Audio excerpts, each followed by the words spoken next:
আর হাতে বলতে একদিন। তারপরই শুরু হয়ে যাবে পঞ্চম দফা নির্বাচন। সুতরাং সব রাজনৈতিক দলই তুঙ্গে তুলেছে প্রচার। তবে ষষ্ঠ দফায় ভোট আছে পুরুলিয়া, ঝাড়গ্রাম সহ জঙ্গলমহলের। আর এই জঙ্গলমহলে তৃণমূল কংগ্রেসের লড়াই নিয়ে আক্রমণের ঝাঁজ বাড়ালেন বাংলার মুখ্যমন্ত্রী মমতা বন্দ্যোপাধ্যায়। এবার ঝাড়গ্রামের সভায় গিয়ে সরাসরি সিপিএম, বিজেপিকে তুলোধনা করলেন তৃণমূল সুপ্রিমো। আর এখানেই ঝাড়গ্রামের সভায় যোগ দিয়ে মমতা বন্দ্যোপাধ্যায়ের মুখে শোনা গেল ছত্রধর মাহাতোর নাম, যাকে নিয়ে বিতর্ক থাকলেও তৃণমূল কংগ্রেসে আছেন ছত্রধর। এই ছত্রধর মাহাতো সাহায্য করেছিল তৃণমূল কংগ্রেসকে জঙ্গলমহলে লড়াই, সংগ্রাম এবং আন্দোলন করতে।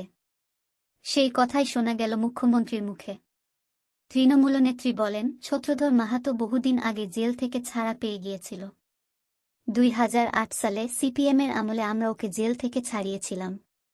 যেদিন আমরা ওকে ছাড়ালাম ঠিক সেদিনই ওকে ঝাড়খণ্ডে বিজেপি একটা কেস দিয়ে গ্রেফতার করে নিয়ে গেল। আমি ভুলিনি সেদিনের কথা। আমি প্রথম জঙ্গলমহলে যার হাত ধরে ঢুকি তার নাম ছত্রধর মাহাতো। লালগড়ের ওদিকে চিতামণি নামে এক বয়স্ক মহিলার কান কেটে নিয়েছিল। 3 জনকে গুলি করে মেরেছিল সিপিএমের হারমাদরা। জঙ্গলমহলে বিজেপির সংগঠন তৈরি হলেও দুর্বল হয়ে পড়েছে। বাঁকুড়া, পুরুলিয়া, ঝাড়গ্রামে তৃণমূল কংগ্রেসের দাপট বেড়েছে। কারণ এখন আরও মাওবাদীদের হিংসা সেখানে শোনা যায় না। তাই এখানে নির্বাচনী সভা থেকে সিএ নিয়ে বিজেপির বিরুদ্ধে আক্রমণের সুর চড়িয়ে মমতা বন্দ্যোপাধ্যায় বলেন, আপনি যখন সিএ আবেদন করবেন আপনাকে বিদেশি বলে বাতিল করে দেবে। যাদের ছবি দিয়েছে তাদের মধ্যে কিছু আফগান রয়েছে, যাদের সঙ্গে বাংলার কোনো সম্পর্ক নেই। পুরো বিষয়টাই মিথ্যা। দেখে মানুষ ভাববে যেন সত্যি, কিন্তু ওটা আসলে মিথ্যা। ভোটের আগে রাজনীতি করছে, ভোটের পরে এলাকা থেকে ওরা তাড়িয়ে দেবে, না হলে জেলে ভরে দেবে। ওদের কোনো গ্যারান্টি নেই।